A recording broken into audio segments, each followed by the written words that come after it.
In today's video, I'm going to teach you how to make flowcharts for free on Flowchart.fun. Flowchart.fun is a simple browser-based tool that lets you create clean diagrams without installing anything. The free version is perfect for quick ideas, and I'll show you exactly how to get in and start editing, along with a few tips to make the most of it. First, open your preferred web browser and go to Flowchart.fun. The site loads quickly and works well in modern browsers.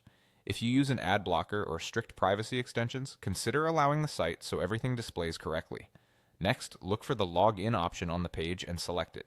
Signing in links your work to your account so you can return to it later instead of losing changes when you close the tab. It also unlocks the editing experience you need for this walkthrough. When the sign-in options appear, choose Sign In with Google. This is the fastest path into the editor. Pick the Google account you want to use, confirm any prompts, and you'll be returned to flowchart.fun. If a separate window opens and nothing happens, check that your browser isn't blocking pop-ups for this site.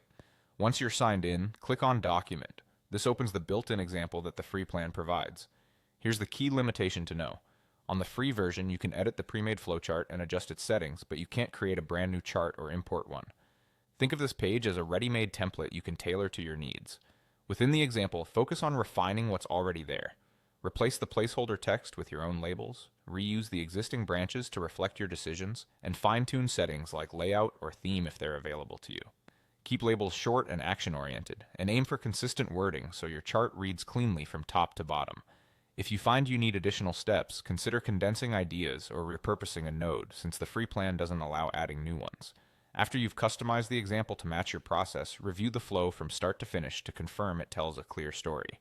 That's all there is to getting started for free. Go to the site, log in, sign in with Google, and open the document example to edit. If down the road you need to build charts from scratch or import files, check out the paid options. For now, you've got everything you need to produce a clean flowchart at no cost.